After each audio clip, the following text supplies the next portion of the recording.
All right, I think I can complete this series in this one.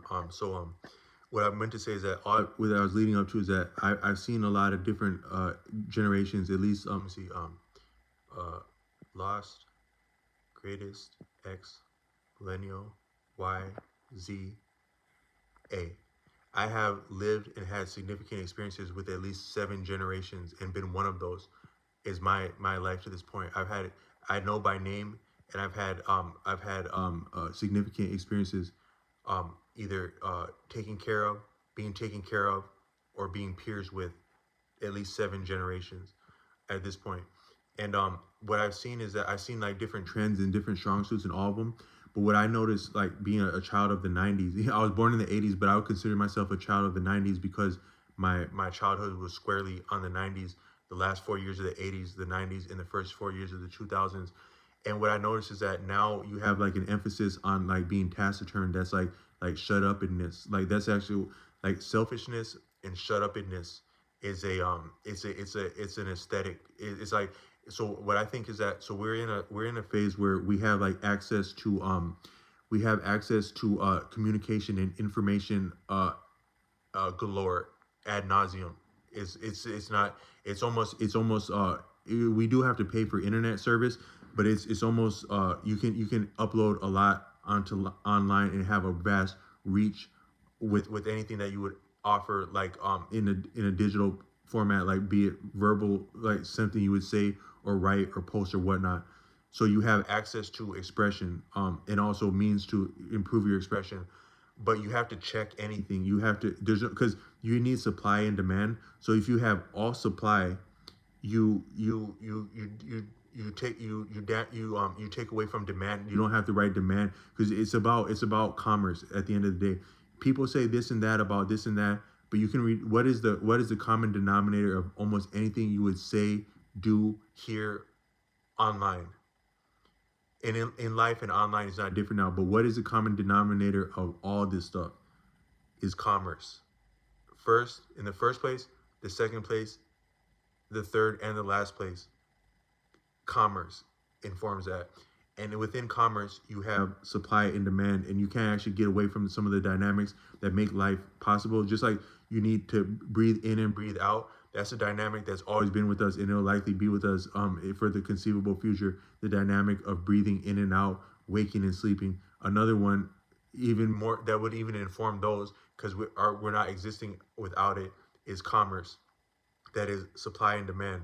We're not getting past that anytime soon. So in a digital we have so much communication, sophisticated communication, but it's still militant, because I've said that the matrix apparatus, like what we have for the internet, and then a lot of like radio communication, like cell phones, it was conceived off of with military implications and designs for military apparatus.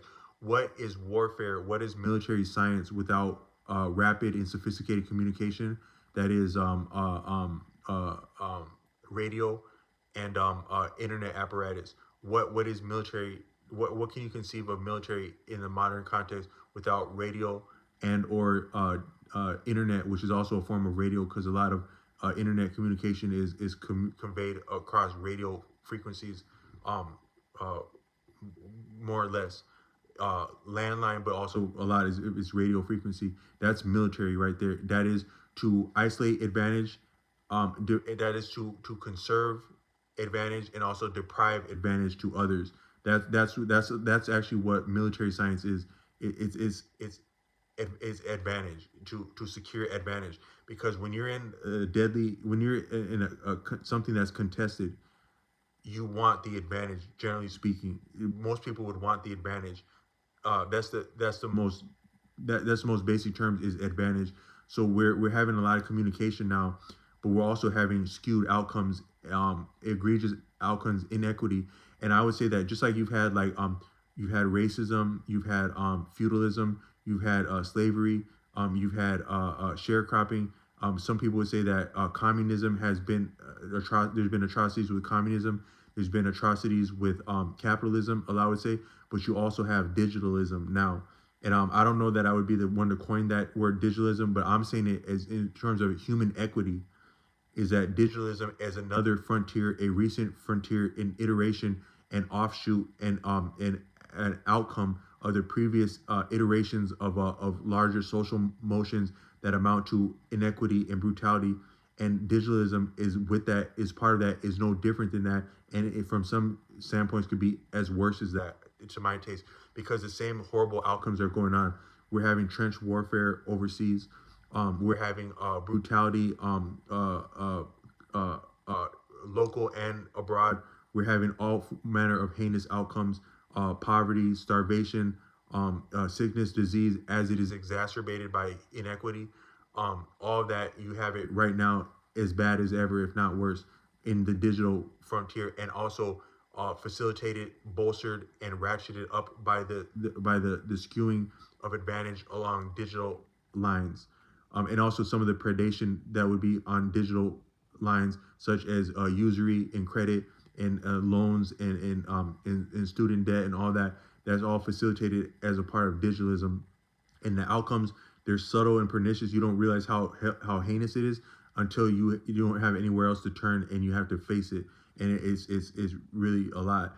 But within that, so you have a need for supply and demand, and so you have to check people's propensity to want to express themselves.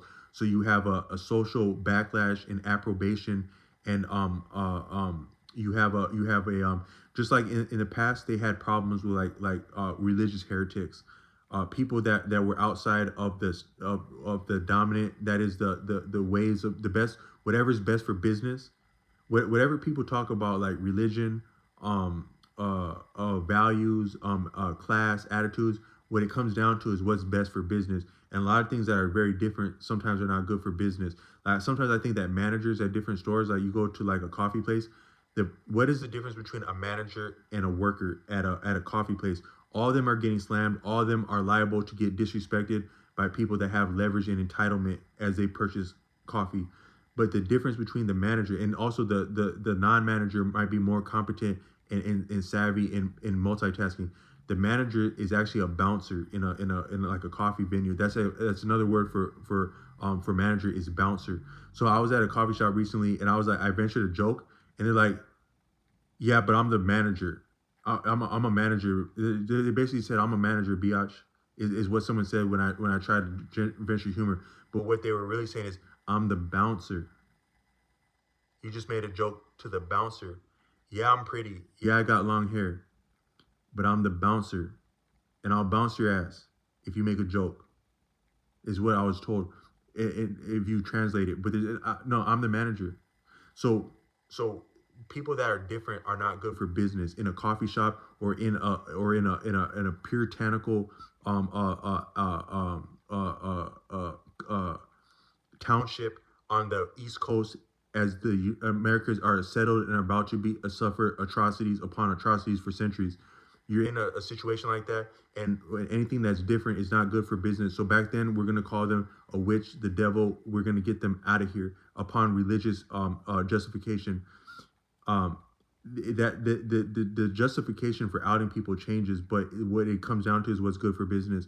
So now, like in a digital frontier, is that anyone that spends too many words or too many posts is not good for business, because it upsets supply and demand.